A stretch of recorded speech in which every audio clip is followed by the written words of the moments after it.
Hello everyone, welcome back to SmallCapGuy. In the previous two videos, I talked about how you can be guaranteed to lose your money in the long term if you have bought inappropriate insurance policies or invested in mutual funds that you don't know. I also talk about my definition of losing money. So if you haven't watched them yet, go back to those videos to get a basic understanding. In this video, I'm going to talk about the third guaranteed way to lose money in the long term, which is holding cash. Before I start, I have a kind request from you, which is to press like and subscribe to the channel. This channel is about sharing practical tips about investing and personal finance from my investing and coaching experience. If you don't want to miss any of the future videos, turn on the notification for this channel. For a very long time, investing has been treated as a risky act because investing could lose money. This has been a normal perception, especially in the Asian countries. Therefore, most people would not invest and rather save their money in the bank, and cash has been treated as an asset that is capital guaranteed.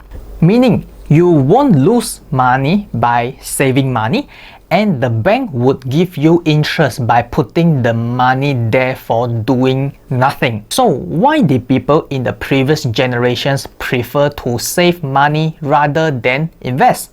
Two main reasons for that: high bank interest rate and the knowledge gap for investing. Let me go through with you how insane the bank interest rate has been changing over the past 50 years.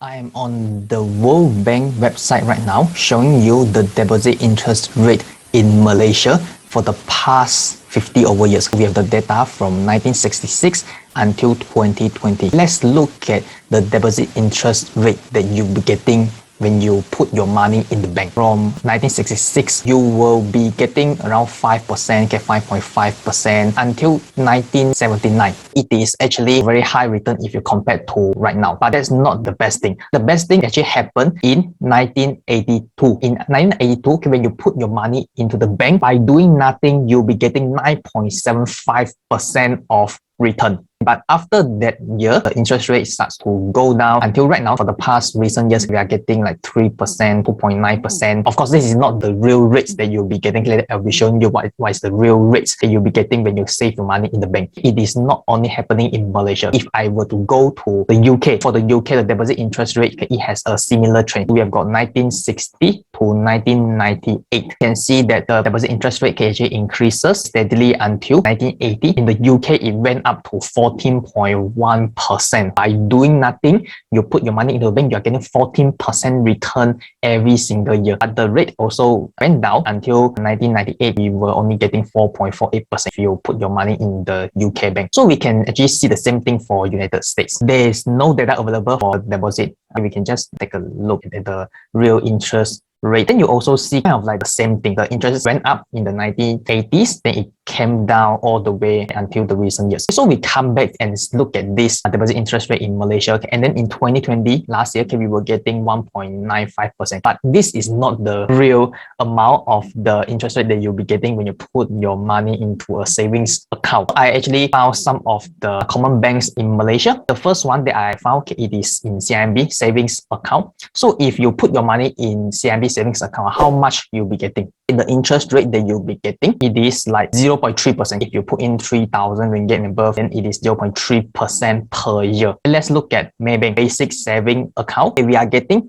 0.25% regardless of how much you put in. Last but not least, Public Bank basic savings account. The rates that you are getting, it is similar to Maybank, where you are getting 0.25% of interest rate per year. From the data that I showed you just now, we cannot blame the previous generations for not learning investing, because for them, money really did drop from the sky by literally doing nothing. But as of today, you won't be getting such high returns by just saving in the bank. The second reason why most people in the previous generations didn't learn investing is because they didn't have the access like we have today. This is self-explanatory as they didn't have the internet and most of them could only access the company or investing related information through brokers or agents. Some of them might have tried investing many years ago. Due to lack of information and proper investing framework, most likely they lost money. Imagine you are in that situation whereby you try to time the entry and exit in the stock market and lost 20% capital. Then you look at your friends who did nothing and earn 8 to 9% returns by saving in the bank. To be honest, a person with a logical sense would choose to do nothing. Unfortunately, time has changed while their mindset still remains the same. Even worse, they taught this piece of mindset to their children even until today. This is why most people today still think that investing is risky and prefer to keep their cash as it is. Moving back to reality, we understand that it is a must to invest right now due to the low bank interest rate given to us by doing nothing. Now, don't just listen to what I say.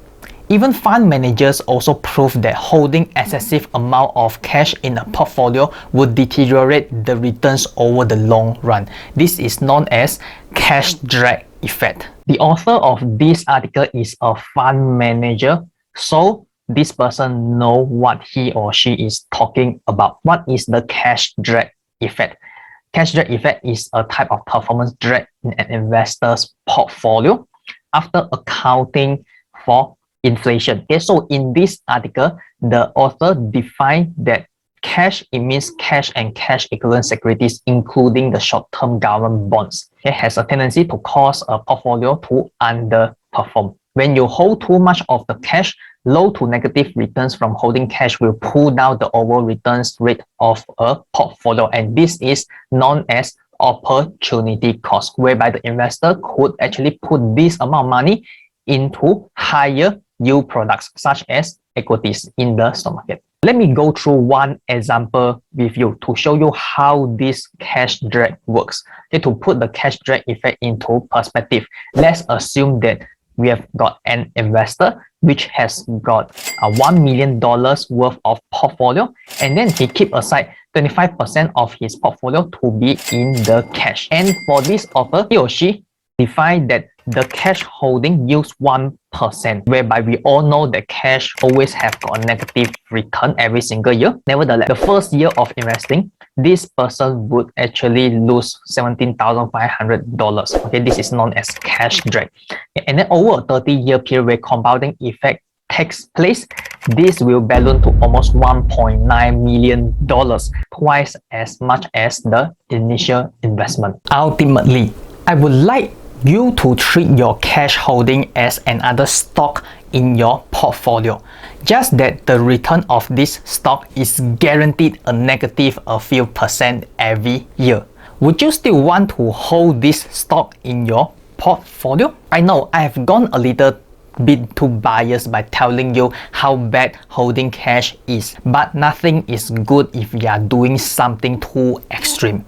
We too have to strike a balance. If you put every single cent available into investing, this will do more harm than good. Because if something urgent happens and you do not have liquid cash to solve the problem, the outcome would be terrible. Therefore, before you are eligible for investing in any assets, make sure you have got your emergency fund ready. Emergency fund is basically your life-saving money. It is defined as the liquid cash available to cover the financial aspects of your life if unexpected events happen, such as losing your income suddenly, or there is a need to pay a lump sum of medical bills in a short period of time. This pool of emergency funds should be kept as cash and not used for any investment purposes. A good gauge of how much your emergency fund you should set aside is around 3 to 6 months of your expenses. This includes the expenses of your dependents such as your spouse or children. Having too little of the emergency fund would be dangerous if it is not able to cover your rainy days, but having too much of the emergency fund will drag your investing performance. Of course, every individual is different, so set your emergency fund depending on your specific situation. I've shared the disadvantage of holding excessive amount of cash in today's world because we are not getting high returns from saving money in the bank anymore. We are guaranteed to lose money due to inflation if we hold too much of the cash, and it is known as the cash drag effect. On the other hand, we can't invest every cent we have because we need to keep an emergency fund in case of unexpected events happen. In this 3 video series, I show you 3 guaranteed ways to lose money in the long term, and I hope you could minimize or avoid them as much as possible. If you get values from the videos, I would love you to like this video and subscribe so more people could watch and benefit from the videos. All the best to your investing journey and look forward to see you next time.